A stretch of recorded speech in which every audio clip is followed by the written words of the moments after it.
I'd like to welcome you to the first of our exhibitor seminars for today. We've got a great lineup today, so you're in for a real treat. Just a few housekeeping issues to start. You turn your mobile phones off or switch them to silent, that would be great. And if you do have any questions, we'll have question time at the end for Sam, so keep those for the end of the session. Now I do have the pleasure of introducing our first speaker, Sam Khalil from Direct Property Network, and he's presenting One Property, Two Rents, Change How You Invest and Accelerate Your Wealth. Over to you, Sam. Excellent. Thank you very much. Well, I'd just like to say thank you for showing up early and attending the first session. You're probably trying to figure out maybe where I'm from. So a lot of people try to guess Brazil, Italy, India, but none of those nations. Okay, I was born in a country called Sudan, northeastern Africa, and I speak Arabic. So who'd like to hear their name in Arabic? Anybody? Yeah. What's your name? Emma. Emma, okay. Emma. So if you can get that right, you can speak Scottish and Arabic. Excellent. Well, founded our business 17 years ago. I'm one of the co-founders of Direct Property Network, and I've got Lloyd Thomas here, one of my fellow directors. And we've got a stand just at the end of the walkway here. Turn to your right, it's a black stand, so all our team are dressed in black, so that'll be easy to identify us. And we've got more information there that we can go through with you. But as you heard, that I'm going to talk about One Property, Two Rents, how to accelerate your wealth. We started the firm 17 years ago as a financial planning firm. We did a number of services from managed funds, property, insurance, and as you begin to sit down with people, Australians really love property. They like that as a vehicle to create wealth. So what we decided to do is to focus purely on property and apply a financial planning approach. So there's going to be a few questions I'm going to ask you this morning, so I'm going to engage your brain, so I'm sorry, it's going to be a little bit of mathematics, but it's important. And we've got to understand that property ultimately is a vehicle to get you to a destination. That destination is that you can live the life you want. That can mean different things for different people. But at some point in the future where you want to swap places with your assets, whatever that be, superannuation, property or shares, and you want to say, hey, assets, you give me an income. And you want to have that financial independence. Some people may think of that as retirement. Some people might think of that a lot sooner than retirement. And that definition is different for a lot of people. But the most important thing is to understand you need something that works for you, that's customized for you. Because there can be all sorts of schemes and ideas and ways of getting really rich really quick, but you've got to find out what's appropriate for you. So, let's start off with the first question here. Let's challenge some mindsets. So, if I gave you the choice of paying $100,000 in tax or $1 million in tax, which would you choose? Alright, so think for a second. So who for 100,000, put up your hand. Okay, now let's straight up, $100,000 in tax? Okay, $1 million in tax. Okay. Let's say you work at a pie factory and you earn $50,000 a year. You come in the next day and your employer says, look, you don't have to change your role, your responsibilities, but I'm going to pay you $2.5 million a year. Would you accept the pay rise? Absolutely. Now, the bad news is you're going to pay $1 million in tax. There's an easy way not to pay any tax. Don't earn any money. The only reason you're paying a lot of tax is because you're making money. So your objective is not to be tax focused. Yes, you always want to legally minimize tax. If you want to illegally minimize tax, that's the next presenter coming on, I'll tell you all about that. But that's the second prerogative. Your number one objective is to make money. So if you're paying a lot of tax, you've done something well. All right, let's check the next question. Okay, if I gave you the choice of a house worth $10 million with $1 million debt versus a house worth $1 million with $100,000 debt, which one would you choose? So they're still both 10%, the debt is 10% of the amount. So $10 million house with $1 million loan versus a $1 million house with a $100,000 loan. Okay, who would go for the $10 million house with a $1 million loan? Okay, who for the $1 million house with a $100,000 loan? Okay, great. So again, we're going to step back and have a look. If you sold either one, if you sold the $10 million house and you had $1 million debt, and you paid off that debt, you would have $9 million left over. So the $1 million house, pay off the debt, you have $900,000 left. You ultimately really would have chosen the $10 million one, but if we get scared and we only look at just the debt, the $1 million, we worry and think, can I afford it? That was an exercise in net position. Okay? Even if you had to sell that $10 million house for half the price at a fire sale, you would still have a lot more money left over. Okay? So whenever we're investing, we need to remove the emotion out of it. Look at the mathematics and do really well. Okay? In business, in life, there's something called an EQ. Who's heard the term IQ, intelligence quotient? Okay? Emotional quotient is something that really can make a difference, particularly with handling money and finances. And people, when they handle money, particularly throughout life, their emotions can drive them to really squander their money. They might buy the plasma TV, the clothes, all those things that don't appreciate. And you can waste a lot of money in life because your emotions drive you. But you can do the same thing in investing. If you're driven by emotion and fear, as opposed to fundamentals and mathematics and science and research, you can make the wrong investment decision. So you might have heard of a great investor by the name of Warren Buffett, if you've heard of him. He's got a strong intelligence quotient. He's not driven by the media or the hype. He buys when other people are selling. He's got a great quote that says, "Be fearful when everyone else is greedy, and greedy when everyone else is fearful." So what's he saying is, people take comfort in the herd, where they will buy when things are really high. And they've got a nice feeling about it. He's not worried about feelings. He's worrying about investing based on value. So let's move ahead now.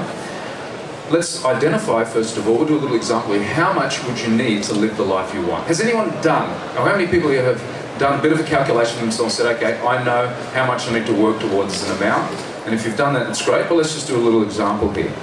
Let's say, and I usually ask this to most people, and a lot of people haven't done this calculation, and generally people say between $800 to $2,000 a week. This is assuming their house is paid off, they don't have any dependents, children, people to take care of. Between $800 to $2,000 a week. So I'd assume most people fit into that category. So if you were to retire tomorrow, and you wanted, say, $1,200 a week or $65,000 a year, you would need a $1.6 million portfolio. That's assuming you get a 4% net return after tax. All right? 4% of 1.6 million will give you 65,000. In 10 years, you're going to need about 2.2 million. At 20 years, you need 3 million. So I'm just going to take the 20-year example. At the 20-year mark, if you're starting today, you're still paying off your home, and you've got a little bit of debt, you might have a little bit in super, that would mean you'd have to get in savings or growth on average about 150,000 a year. So if we rely on what we call accumulation-based savings, which is just putting money into a bank account, or our employee putting 9% of our salary into super, it's going to be quite difficult or almost impossible for most people to do that. So we need to look at an alternative strategy, a different way of savings. So how do we do that? So one of the greatest ways you can do that is by holding property. We know property is an asset class is great, and I probably don't have to convince most people here, because that's why you're at the show. But the good news is that as an asset class, it can be quite predictable. As long as humans exist, it's going to be in demand. And what you can find is that in Australia, we've got just a great finance and banking system. We've got a good regulated economy. So you can have a great sense of stability in investing in property as a vehicle. So the way of holding it, that's a way of saving. We can leverage, we can gear. The term gearing, I mean, this little car here, which we're going to give away at the end of this session. I'm only joking, we're not giving it this session.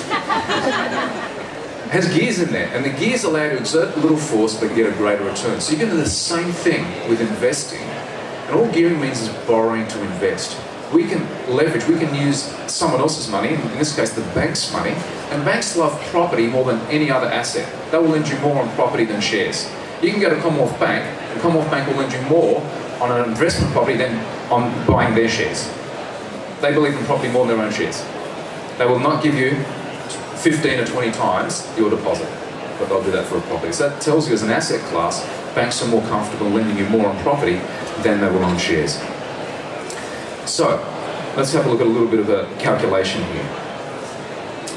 Let's assume you wanted to get to the $65,000 amount, and the 20-year target was close to $3 million. If you were to purchase a property for $500,000, and assuming you got about a 7% compound growth, that would mean it would double about every 10 years. Now, I'm generally more conservative than this in my calculations when I do plans for people.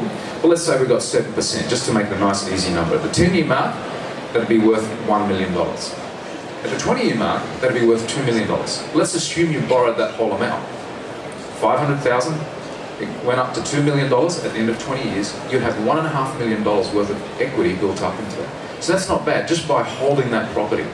So let's say you were able to do 2 of those properties, and you bought them as a $1 million portfolio. At the end of 20 years, they'd be worth $4 million, less than $1 million you borrowed. There's that $3 million. You've had $150,000 average growth over 20 years, or $3,000 a week, which is fairly unlikely that most people could save that. Well, that sounds great, but how much would that cost? So let's have a look at your traditional, what we call negative gearing example. So gearing, again, borrowing to invest can be either negative, neutral, or positive. So all it means is the cost of funds of borrowing might cost us more. Okay, so negative gearing, it's cost us more than the actual income and tax benefit we've got. So let's have a look at this example here. Let's say you bought a property for $500,000. We borrowed the whole amount. Interest at 6%, $30,000 a year. The next cost would be things like your agent's fees, council rates, water, whatever those expenses. So I've just put in there about $5,500. So in total, just to hold this property, it's $35,500 a year. Let's assume you got a rent of $500 a week. So there's $26,000 worth of income coming in. So now we've got a shortfall of about $9,500. The government allows us to claim that $9,500 as a cash deduction, but they also give us, for example, I've used in this illustration a new property, other things like depreciation on fixtures and fittings, the building, and that might equate to about another $9,500. So you could get $19,000 worth of tax deductions on this property. Assuming you're on the 38.5% tax bracket, you would then receive $7,300 back. So you can see that with the rent and that $7,300 back, then you got a shortfall of $9,500. There'd be a shortfall for holding this $500,000 property of about $2,000 a year or $42 a week. So when you think about that, let's say you bought two of these and you had to only pay $80 a week to hold that $1 million portfolio, but in effect it would allow you to save over 20 years $150,000. That's not too bad a strategy. You're making money off someone else's money. So this is just general principles. A lot of you probably already know this, but I just want to canvass that before we go on. All right, so that sounds great. So let's zoom in a little bit more. How do I find the right property? What sort of property? I'm convinced that property is the way of doing it. I can see it can help me grow wealth over time. But what sort of property should I look for? What are the things that would cause this property to go up in value, since we've done some numbers on growth? So the thing I always ask people is to think about not just the property you're going to buy, but the next one, because it's unlikely one property is going to do it for you. So you must consider that if I buy this property, is it going to help me the second or third or fourth time around? And there are two elements. I look for the total return on a property. Those elements are either, one, capital growth, that means the value of the property appreciating, or number two, the rental income. Fundamentally, the reasons properties go up in value is one reason. It's the simple law of economics, which is supply and demand. And you need to have that in a sustainable way. It's where people live. If you don't have the supply and demand, there's going to be an issue. So if you deal with banks, and they're generally risk averse, they tend to not want to lend high amounts in rural or country areas. Why? Because there's a lack of supply. So let's look at this valuable principle of capital growth. And we had a look at it a bit earlier, but let's look how a little bit of, or a percentage of difference in capital growth can make such a huge difference on your property. We do need the rental income, but the growth is such a valuable factor in investing. Let's assume we bought the $500,000 property. We've got a 4% capital growth. At the end of 20 years, that property will be worth about $1.1 million. And most people will be pretty happy. But let's assume you're able to identify a property that grew at 8% per annum. It'd be worth $2.3 million. So it's over $1.2 million difference before identifying that capital growth. If you chose a property just based on the rent at $20 a week difference, and that was your determining factor, think about it, $20 a week, 52 weeks a year, $1,000 a year, over 20 years, it's only $20,000 difference. It's not that much. The biggest factor that will affect your wealth is the growth. Now, we want a good income while we're holding those properties. But if you can make a difference in the percentage points of growth, it makes a lot of difference. Even 2% difference makes a lot of difference for you as an investor. Albert Einstein was asked what's the greatest force in the universe? You know what he said? Compound interest. And it's this factor of capital growth. So here's another question. Let's assume you bought a property for $500,000 at 8%, and it grew in value to $2.3 million. So you had about $1.8 million in capital growth. Who knows how much the capital gains tax will be? Any ideas?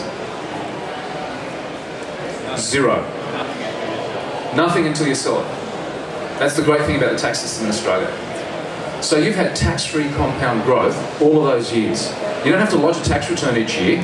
and put in the capital growth. Now, if you've got income and it's positive, you have to lodge that and you have to pay tax on it. So the wonderful thing about a growth asset, it allows you to have tax-free growth. Now you might think, well, how do I ever realise that? Well, there could be a couple of ways. You could sell it in that year that you stop working, where you can minimise your capital gains tax, or you may never have to do that. You just do a re-evaluation of that property and access the equity in some other way. But that's the beauty about having growth-based investments. It's a really wonderful way to compound and accelerate your wealth. So, one of the greatest factors of causing properties to appreciate, well, the element that appreciates in the property, there's two parts to a property. It's, what's the components? You've got the land and the building. So what depreciates as part of the property? The building. The building's going down in value. That's why the government gives us a tax benefit on the building. It's depreciated. The component that's appreciating is the land. That's what's going up. That dirt just gets more and more. Why? Because it's finite. So again, supply and demand. Land eventually runs out. So let's have a look at this principle. If I gave you the choice of a house in Bondi Beach 20 years ago or a unit in Bondi Beach, who would take the house? Okay, anyone would take the unit. No one. That's usually the universal thing. However, one person. You can take both. Okay, that's fine. All right. So let's have a look. I just did research just last week. I like to have some fresh numbers. So here's a comparison of a unit currently on sale at the moment. It's Unit 7, number 58, Khalil Street, Bondi Beach, versus a house 18 Cox Avenue. Went back, pulled out the data. 1993, the unit 257,000, the house 387,000. What you're looking at is the growth on the unit is now worth 592. Not bad. But look at the house, 1.68 million. Why? Because you can just keep going up. It's that land. It's amazing though how most people will still go towards units as a primary investment. So I'd encourage you, if you can, look for that land component, because that's what will appreciate over time. The other thing is, look, strangely enough, most of my investments are, anything apart from my principal place of residence, the house and land. I live in an apartment in Sydney on the water. It's the worst investment we have. The capital growth over the last 9 years has been 2.6%, really bad.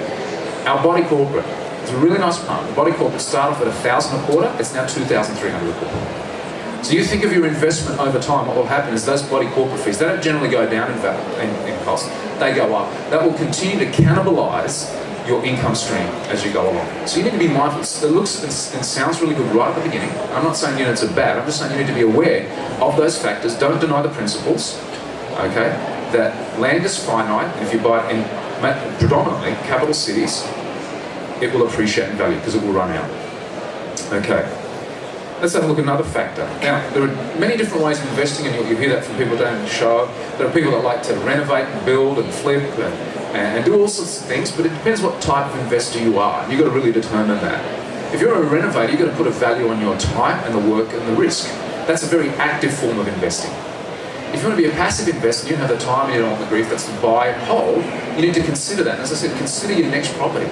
So one of the things that you want to consider with a new property, okay, or versus an old property, is that with a new one, if you know where to buy and how to buy, you can minimise your entry costs. So the stamp duty can be minimised considerably on a newer property than an older property, with some of the incentives and the type of properties that you can buy.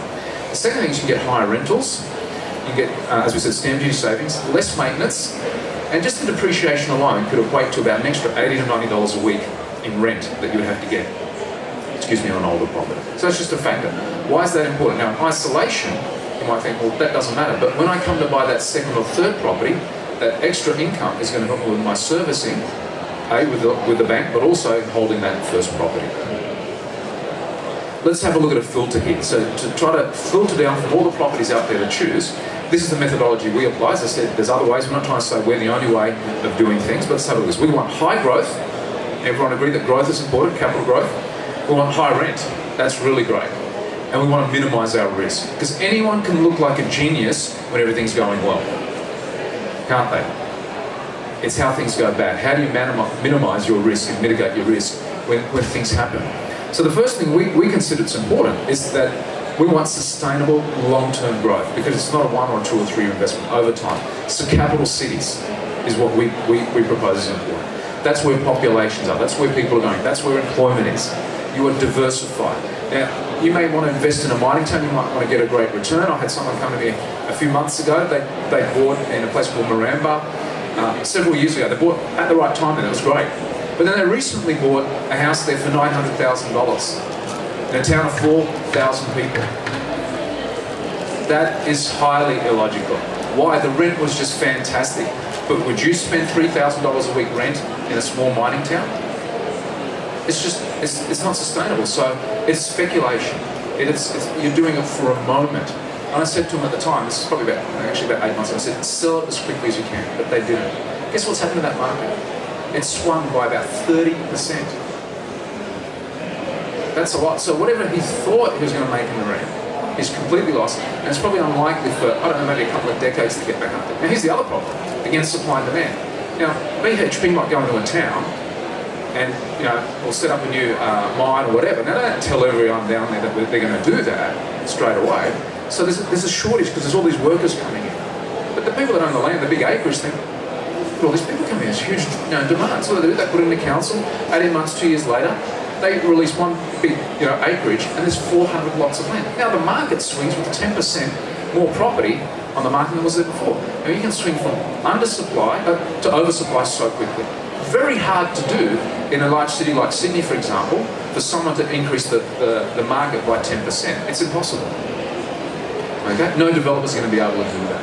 So I'd say if you want to be good in and out of season, you want to minimise your risk and have that sustainable growth. So that's one of the first things to do. The next thing you want to do is, it's not just good enough to look at those cities, you want to identify the growth suburbs in those cities. Not the one that did really well last year, right, the last 5 years. You need to be able to go forward. So again, you want to use independent research. Residex has been validated by the Reserve Bank as the most accurate in forward predictions.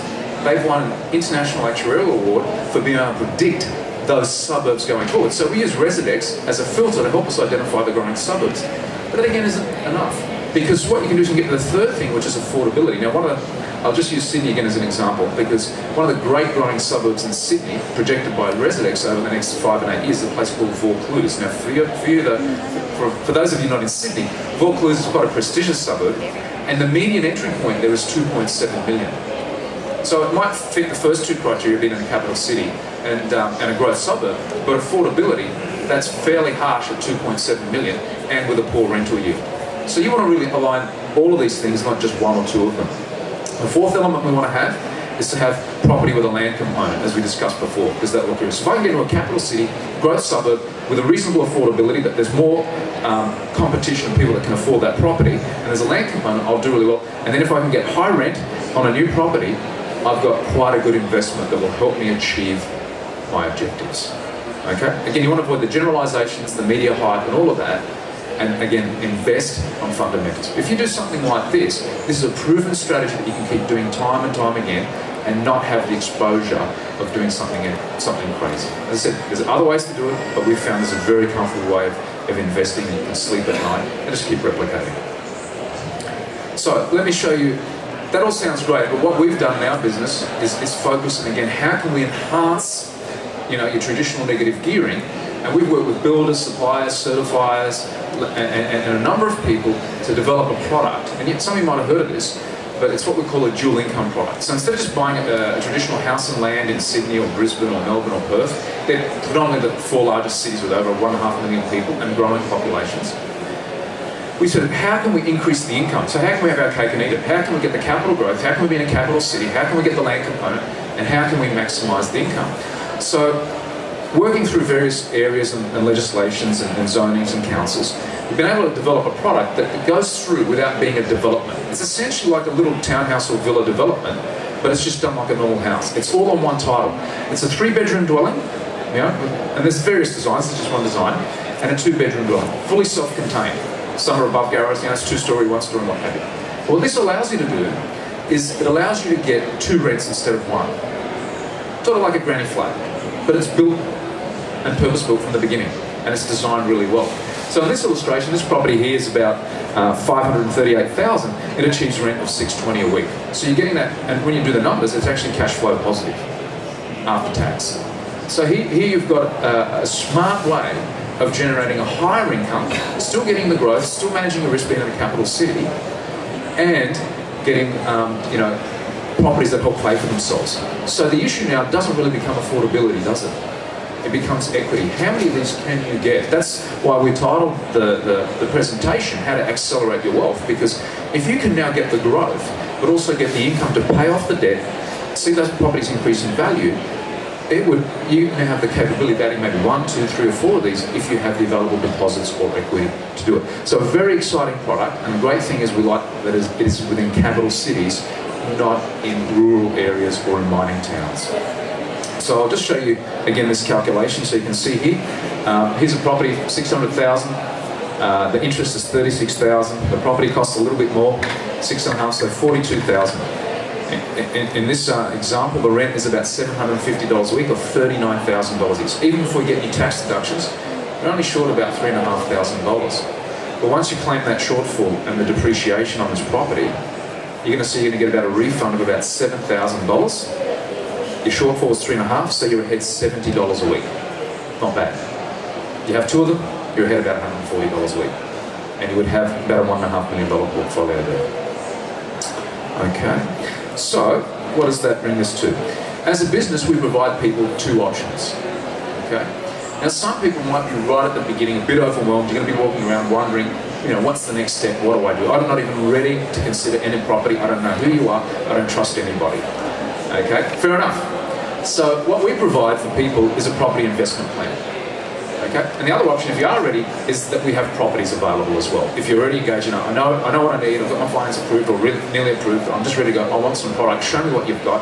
I like the idea of capital growth properties, capital cities, house and land components. It's not only that we do house and land, there are other options, but we do prefer that. I'm interested in your dual key, we still have other stuff. Show me what you've got. We've got that available here, but we've also got some incentives that we work with some of the suppliers and the land suppliers and the builders that we've got, where you will get a considerable discount if you make a decision at the show. That doesn't mean you have to continue with the purchase, but just show an expression of interest. With the plan, how does that work? Again, if you just register at the show, with this plan, we'd contact you, we've got consultants, do this over the phone, Skype, meet face-to-face, what have you. We gather some data, find out where you're at, help you identify where you want to go. So what's your retirement objective? We then do a calculation, then we do some modelling. We do about 4 or 5 different illustrations. One, if you do nothing, just stay on the path that you're at. Number 2, what happens if we had one property? What does that look like? What does that look like from a growth point of view? What does that look like from a cost and a commitment point of view? Then we do 2 properties through. What happens if we throw in a property through super? We do a little bit of modelling, because what you want to do first of all is do your homework, do your research before you rush out. A lot of people find a property, get the finance, and start doing their homework. You can do the other way around. Do your homework, get your finance structured, then go shopping for a property. So that's what that process allows you to do. If you register at the show, and if you just end up saying, okay, I'd like to have a look at some of the properties you have available, we would then provide you with a free depreciation schedule and a $1,500 rebate to the solicitor of your choice. Okay, whoever you decide to use. So again, 0 risk for you. It's only merely a registration. You don't even have to go ahead with the plan, but if you decide to at some stage, that's available for you. And as I said to you, if you decide to look at some of the properties that we've got available that we've packaged up that might suit you, whether they be dual income, standard house and land, or even some other properties, there are some great rebates available for you right now, but it will still be subject to finance, your solicitor going through the contracting details, and you being comfortable with it. So, some great opportunities. Thank you for listening today. And at the moment, the next thing I've got now is some questions. I'll take some questions if anyone has those.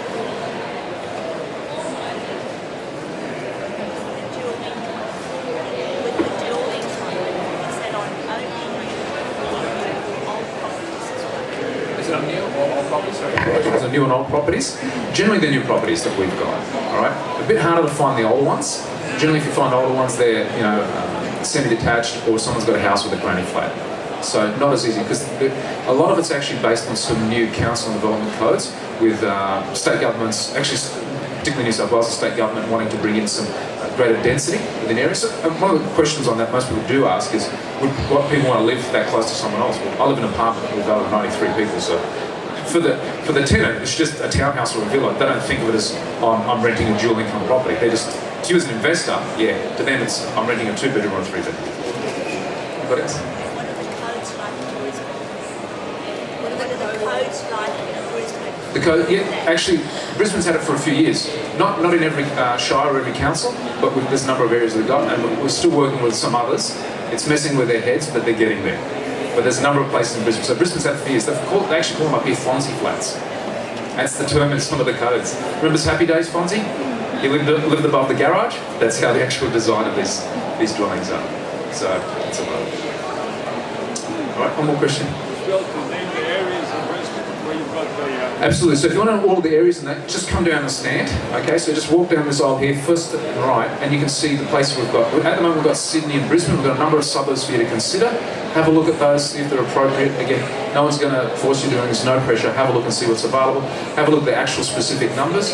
And if you're interested, we can either send you information. If you're keen to go, there are some specials. Thanks a lot. Thank you, Sam. And as I mentioned, if you want further information, he and the director